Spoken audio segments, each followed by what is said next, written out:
This is WCRN Weekend with your host, Pat Rice. Welcome to the show. I'm your host, Pat Rice, and on today's episode, it's a very special episode. We'll be having a guest joining us within a couple of minutes, but if you're by your significant other, pull them in closer, because boy, do we have a treat for you. We'll be discussing about the second biggest holiday that has to do with sweets, and it's actually 3 days away. Valentine's Day. The day where you give appreciation to your partner for all the love, support, and help that they give you throughout the year and forever.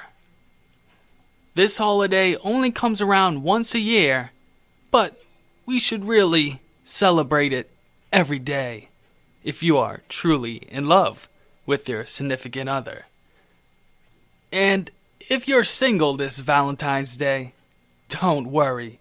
This episode is for everyone, as sweets and delicious recipes have a place in everyone's home, especially yours. We will be inviting Krissy OShea onto the show, who is a contributing writer for Yankee Magazine, which is located out in Dublin, New Hampshire. I will be letting Krissy do most of the talking, but just a quick summary. She recently released an article about some of the sweetest treats in New England not too long ago, and just in time for the Valentine's season. But she's not just a writer. She is a renowned cook.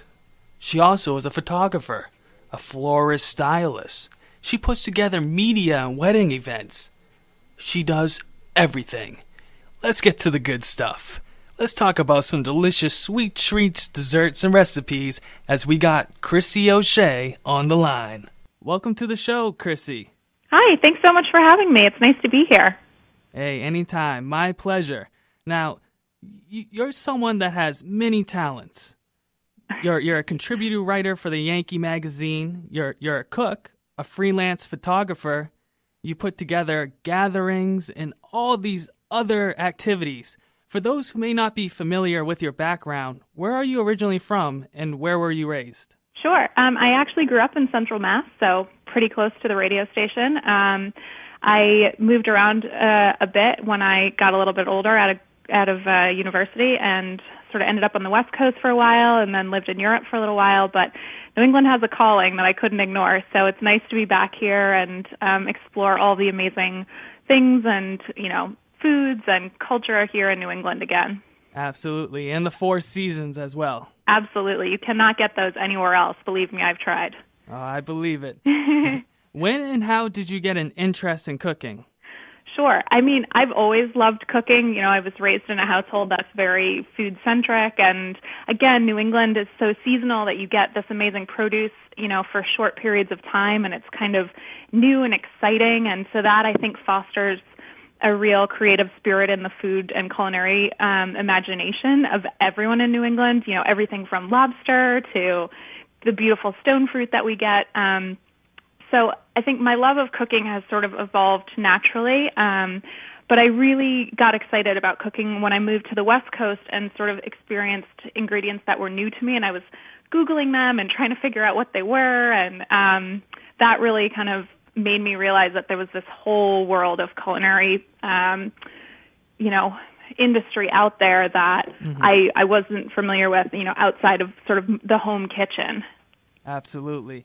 What was one of the first dishes that you perfected in making? Oh gosh, I guess I would sort of have to say that it's was just something kind of basic, like a really good sort of hearty salad with grains and again, like local produce, tomatoes and green beans in the summer. I think really figuring out how to capture the essence of the seasonal ingredient in its sort of most exciting and most perfect state was really when I kind of figured that out, not overcooking, not over seasoning, but really letting the ingredients shine through. That's something that also got me really excited about cooking. Awesome. That's great. Yeah. So you have a blog that's entitled cottonfarmblog.com. I do. Yeah. Most of the recipes that people see on that site, yours, and could you tell us a little bit about the blog? Sure. So Cottage Farm Blog is the platform that I blog from. It's a lifestyle brand that's really focused on seasonal living in New England. And yeah, all of the recipes on the blog are mine. I develop them sort of from start to finish. They're tested. I have some very generous and willing family members and friends who are always happy to let me experiment on them with new dishes. And then I put them out for people to cook from that blog. And I also sometimes try out recipes that are new in new cookbooks of friends of mine who are also sort of in the culinary industry. But for the most part, they're recipes that I develop and sort of start from the ground up, from something, either an inspired ingredient or something new in the season. Mm-hmm. And yeah, it's a lot of fun.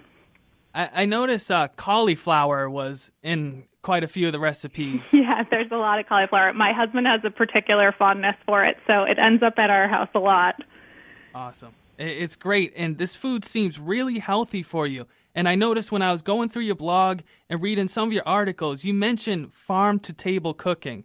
What exactly is farm-to-table cooking for those that may not know? Sure. I think farm-to-table cooking at this point means a lot of things. It's something that, again, I first encountered when I was living in the Bay Area through a chef named Alice Waters. She has been, since the 1970s, really a proponent of sourcing food from the area in which you live, sourcing foods that are in season. So, for example, peaches aren't really in season in the middle of winter in New England, and so you're not getting that kind of burst of flavor or that, intense sweet and tart or that you would normally in the summer. And you're not going to get that in a winter peach that's grown, say in South America. Mm-hmm. So farm-to-table cooking is really about embracing the environment in which you live and the community in which you live and kind of finding your food sources within like a 50, maybe 100-mile radius, depending on what it is. And again, it's really, helps you have a sort of better food experience. But also, like, you get to meet amazing people through the farm-to-table, I guess, network that you wouldn't necessarily just going to your local supermarket. We have to take a quick break, but on our next segment, Krissy and I will continue to talk about farm-to-table cooking, and then we'll get into the sweet treats. You've been listening to WCRN Weekend with Pat Rice on AM 830.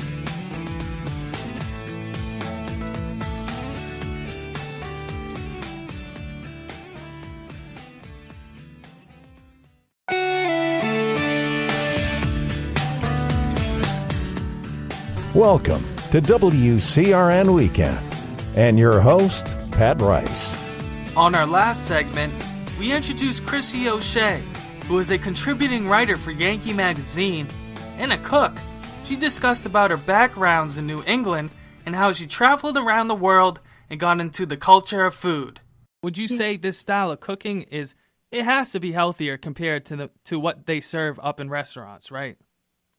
It depends. There are definitely a number of restaurants these days that are very focused on the same idea of, sourcing from local farms. Many restaurants actually have they call them kind of kitchen gardens, where they either have a farmer who produces for them directly or that they, part of their kitchen is about growing things in the sort of back plot or, somewhere nearby. I think it can be healthier, but like with everything, it's about moderation. If you take a beautiful squash blossom and you deep fry them, they're not quite as healthy as if they would be just fresh. But I think the whole idea is a little bit sort of lighter and, again, embracing and not overcooking and not overproducing your food. Okay, and on your blog, you have season-related recipes such as winter, autumn, spring, and summer recipes. What determines a recipe for a certain season, and what would you say is your favorite season of recipes? Oh, picking a favorite for me is always hard. I love food, so I will be the first one to say that.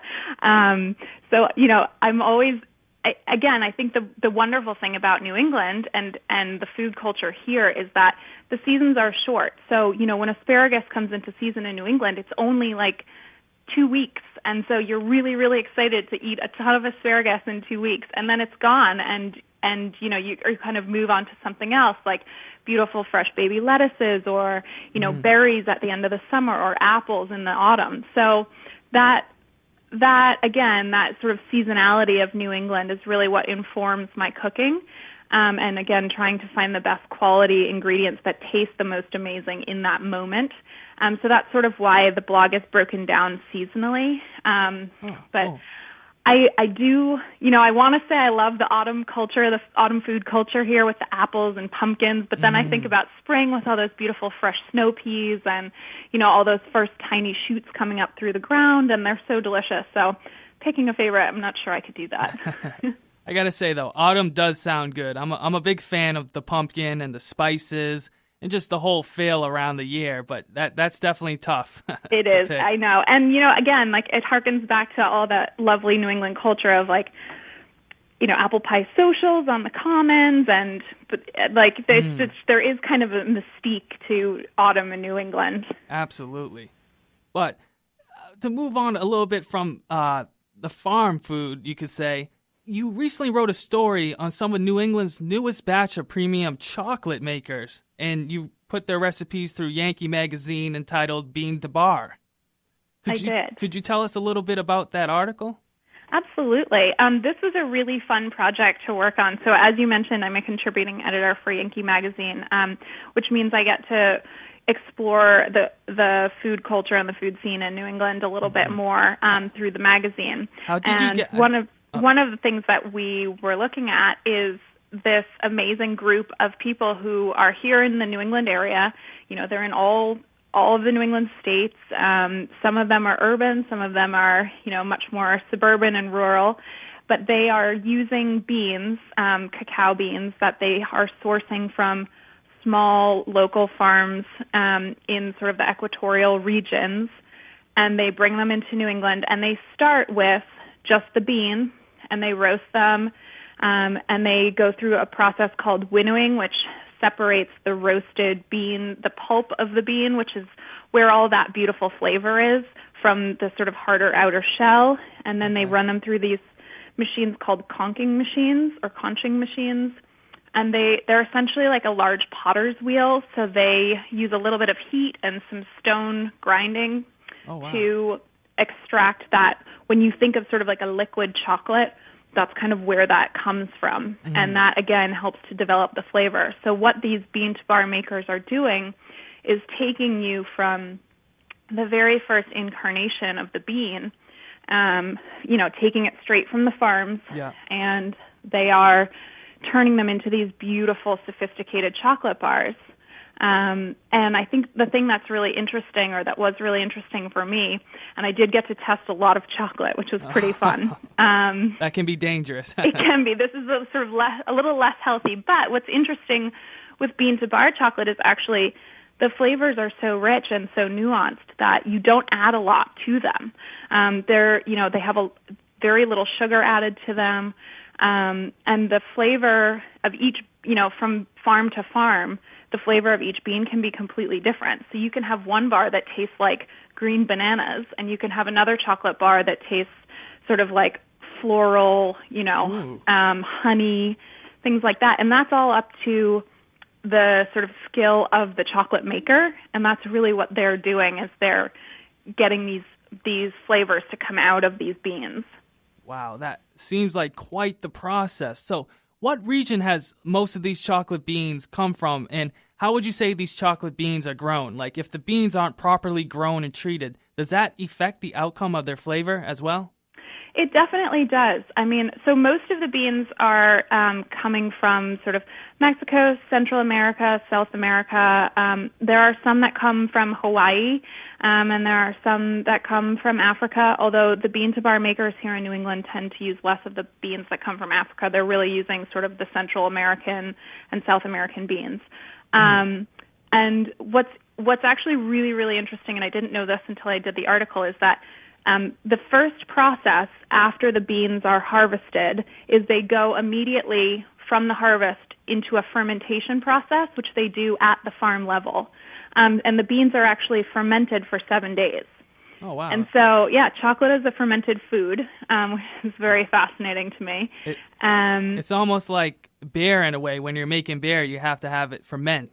Absolutely. Yeah, and that's the thing, too, in the way that beer and winemakers get flavors to come out of, the grains and the hops or the grapes. Mm-hmm. It's the exact same kind of process with the bean to bar makers.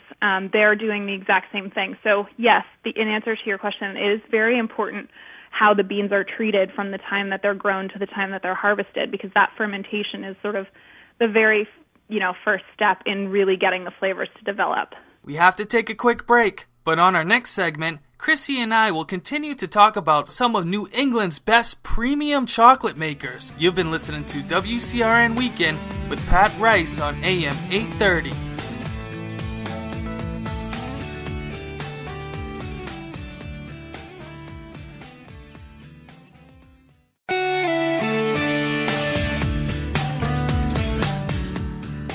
Now, WCRN Weekend continues. Once again, here's your host, Pat Rice. And we continue. In case you missed it, in our last segment, Krissy and I discussed about Bean to Bar, her latest article about some of New England's best premium chocolate makers. We also talked about where the chocolate beans come from, how they are harvested, and much more. And where would you say your favorite chocolate bean comes from, and why? So I was most surprised, I guess I'll say, by a bean that was grown in Hawaii, which is made into a bar by Eric Parks, who is the chocolate maker at Somerville Chocolates. Mm-hmm. So a lot of the beans that come from South America have an almost like austere flavor to them. They're quite tannic. They're very earthy. Like I said, you kind of get green banana flavors from them. But this Hawaiian bean was like this very sort of voluptuous, really silky. You could almost taste the tropical flowers in the bean, and in the bar, I should say, from the bean. So that one really surprised me. Now, that sounds really unique. It was, yeah. It is a very unique bar. Could you run down some of the recipes that you talked about in Bean to Bar and who some of the creators are, and where is most of this premium chocolate produced? Sure. Like I said, you could really do sort of a New England chocolate, bean to bar chocolate pilgrimage at this point. There are chocolate makers everywhere from Truro on the Cape, all the way up towards Burlington, Vermont, and everywhere in between, Somerville, central Massachusetts.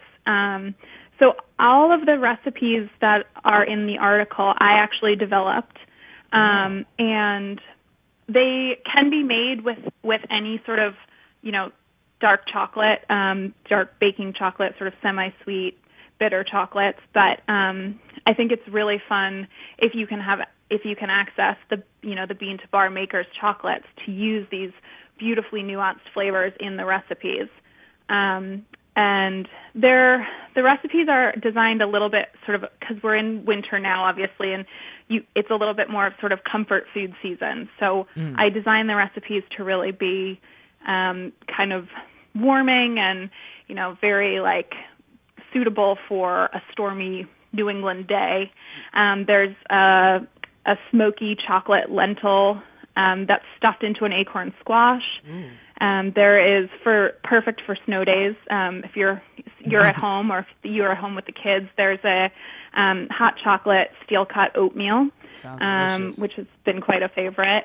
And there's these really lovely kind of gooey, oozy salted chocolate pudding cakes, which are quite fun with like a whiskey cream, kind of using an Irish whiskey to make a whipped cream to go with that. So it brings out the real sort of peaty, earthy flavors of the chocolate. Yummy. Yeah, it's been a lot of fun. So what are some recipe sweets that you think that would make for a perfect Valentine's gift? Oh, well, so I'm a huge proponent of actually staying in and cooking with your favorite person. on Valentine's Day. The restaurant scene, as exciting as it is, can sometimes be a bit overwhelming around a holiday like Valentine's Day. So I have to say I love the smoky chocolate lentils stuffed into the acorn squash.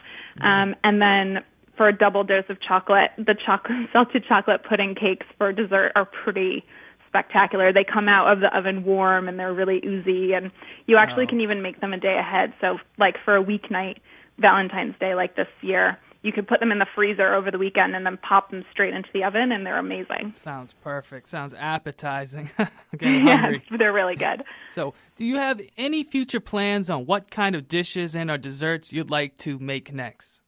Oh, chocolate-centric. I would love to make a chocolate pasta. I think that would be pretty fun. So I'm going to play around with that recipe for Valentine's Day, maybe next year. That sounds very interesting. And I have to say, as much as I love, all the foods that we're having now, I am definitely looking forward to like a beautiful spring green salad when that rolls around, when our snow is gone and it's kind of gardening season again. After all that chocolate, too. Exactly. We need a little bit of salad in our lives.